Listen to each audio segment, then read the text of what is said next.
And at the end of this video, I'm going to put a few healthcare companies where I know that you can apply to get jobs without having to pay any money. I know that they sponsor people to come into the UK on work visa, and they are pretty reasonable and they meet all the criteria that I'm gonna talk about, as far as I know for now though.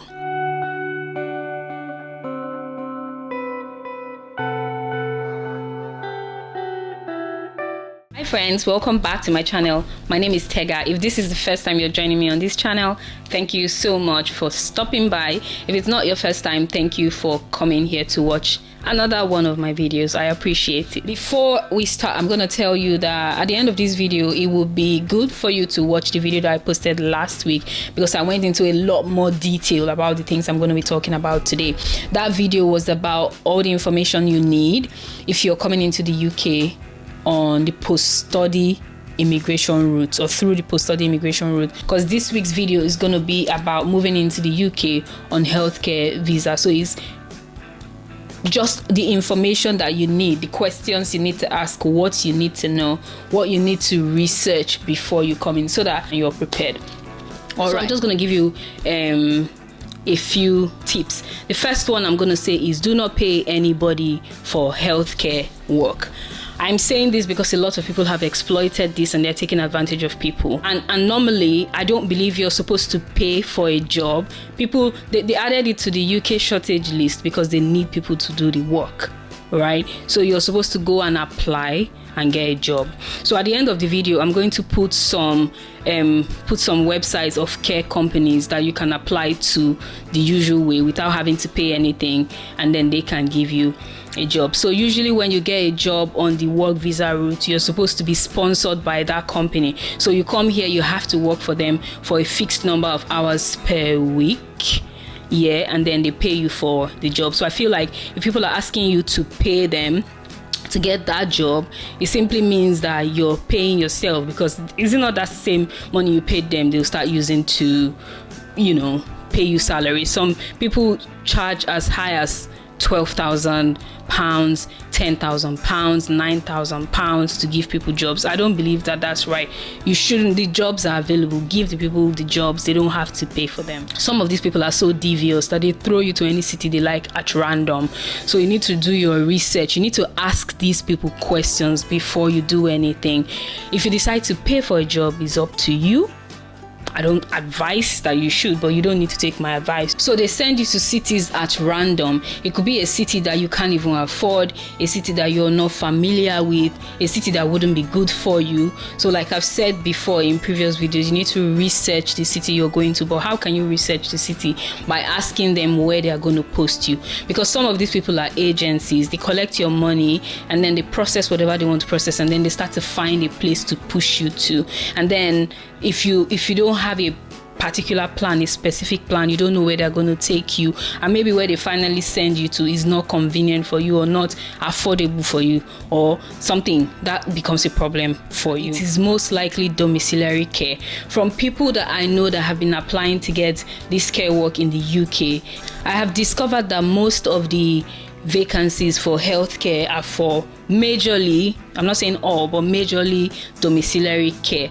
And the way domiciliary care works is you have to go from place to place, house to house, different places to care for people. It's not like regular fixed jobs or normal healthcare work where you are stationed in one place and you go to work in the morning and you close in the evening and you go home. No, domiciliary care is you can do 3 hours. Within 3 hours, you've gone to like 3-4 different places to go and work, and then you're driving up and down, you're going here and there. Is very, very, very exhausting. So a lot of people that are already comfortable in the UK and staying here, that are not dependent on healthcare visa, do not like to do that work. So that's why they tend to push those of you who pay them or who are desperate for it. They tend to push you to that domiciliary care. So I'm not saying that you cannot do it. I'm not saying that there are people who don't enjoy doing it, or people who don't like doing it, or people who don't want it, people who don't mind it. I'm just saying that be aware of what the job description is, because a lot of them wouldn't tell you. Care work is backbreaking work. Like, it's hard work. It's not sit down and cross your leg and look.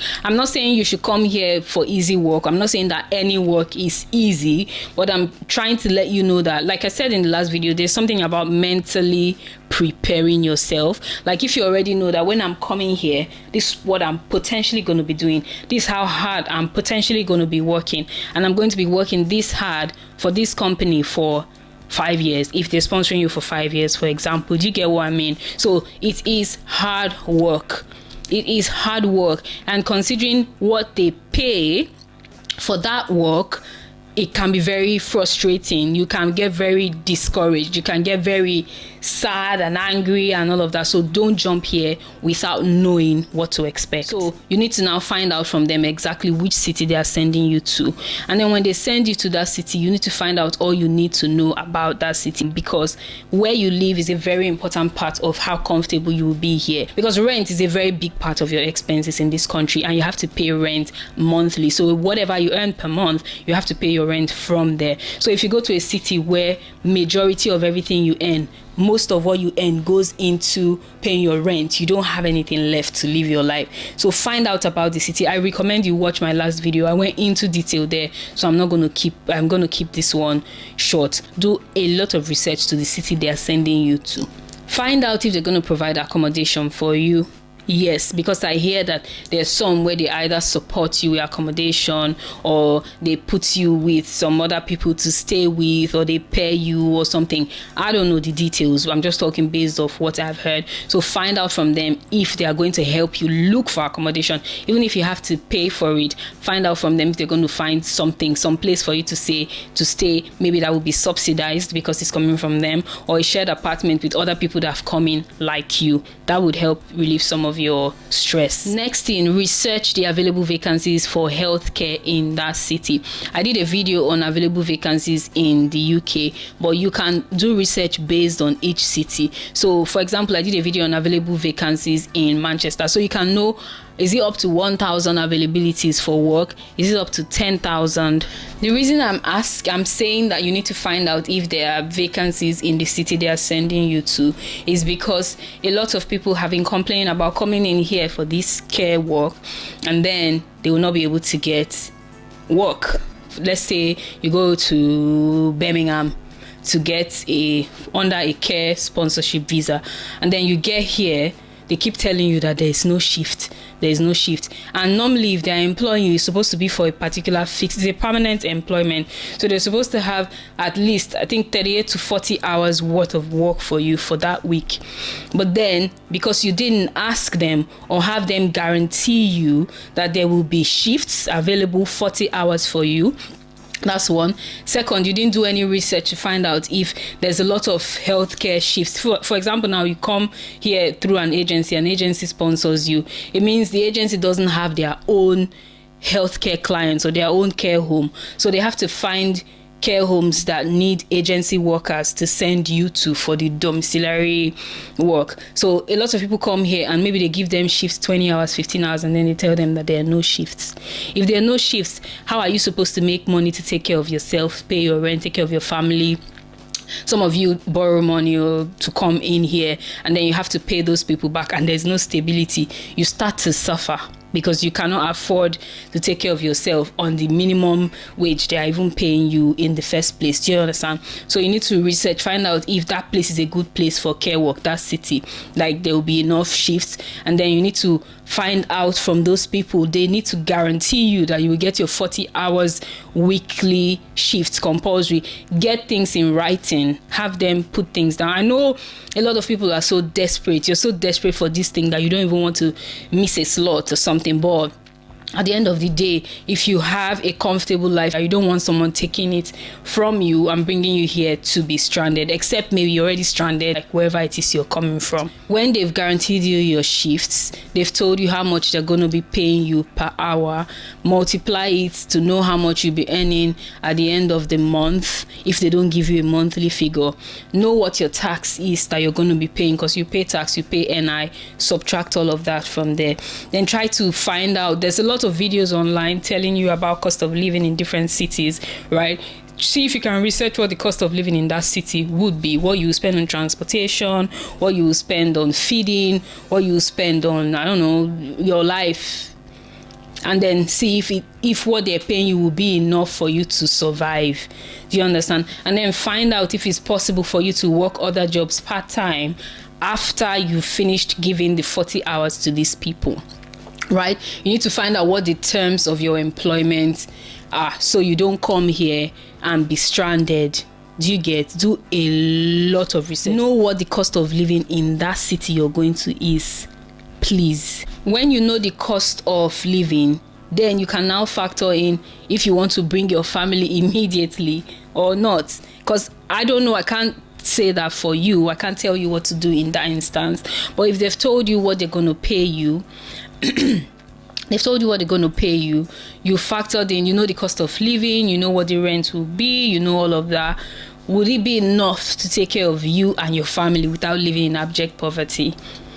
If it wouldn't, then maybe you might want to think about one person coming here first and then setting some sort of standard. Like I said, it's better to come here 2 people alone. I said it in my other video. You need to watch that video. It's better, it's easier here if 2 people come here. So find out if it's possible for, if it's a family, to leave your children first and then come in here, stabilize, understand the system, see how things work before you bring your children in. That usually works a lot better for people. But if not, if you can afford to bring them and everything, shall be sure that what you're going to be earning will be able to take care of them. You know that someone has to stay home, or if both of you are going to work, you have to pay for childcare and all of those kind of things. Should you do a test run? The question is, should you do a test run first? Like, leave your family there. Suggestion, don't bite me. Leave your family there. Come here and test the care work. Do you understand? I don't advise packing your life and just coming like that based on something you don't know much about, you haven't tried it. If it will work for you, then maybe one person come here, do a test run, try doing the care work, try to settle down, see if it's something that will work for you, your whole family, before you bring them here. If you've not shut everything down back home, wherever you're coming from, then if this doesn't work for you, if it doesn't look like something that you can do, then you would easily just go back home. Make sure that these people are clear on the terms of your employment. How many years will you be tied down to them? What is the exit strategy if you don't enjoy working for those people? You're not happy working for those people. What's the exit strategy? What are the terms and conditions for you leaving them? How many years will you be tied down to them? You need to be very clear, because it's not every employer that you would enjoy working for. It's not every kind of job that you will like. And then if you come here and you don't like the location and you want to start to look for another job somewhere, what if the terms of the contract you signed can't even allow you go and find another employment? Do you understand? So make sure you're very clear on the terms of your contract with them, so that you can know what the exit strategy is if you want to leave. You need to have a plan B and C. So coming here with healthcare work visa is your plan A. You need to figure out, like I said before, if it doesn't work, after you found out from them what the exit strategy is, how you can leave if you don't want to work for them anymore, you will be leaving to do your plan B or C. So you need to have figured out beforehand. Be cautiously optimistic. Be optimistic that it will work. Be hopeful. But then you need to also be cautious and plan for, if it doesn't work, what am I going to do?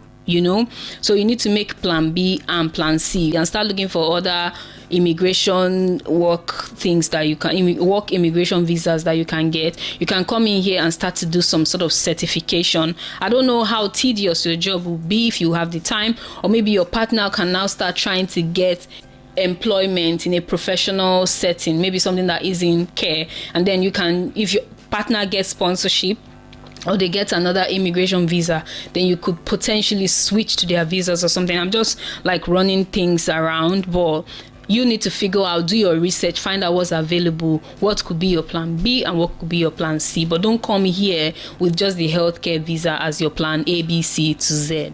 How straightforward is this process? How will it work? How do I get British passport, or how do I get British settlement? Like, you need to think of the next step. It has to be clear, the route you want to follow, what you want to do, because you don't want to get here and see that you stayed here 2 years, 3 years, 4 years, 5 years and you don't really know what you're doing, especially if it turns out that you don't stick with the people that brought you in here and things start to change. Life is unpredictable, anything can happen. So you need to be clear what you're doing from the beginning and how you plan to get out of under the wings of whoever may have employed you.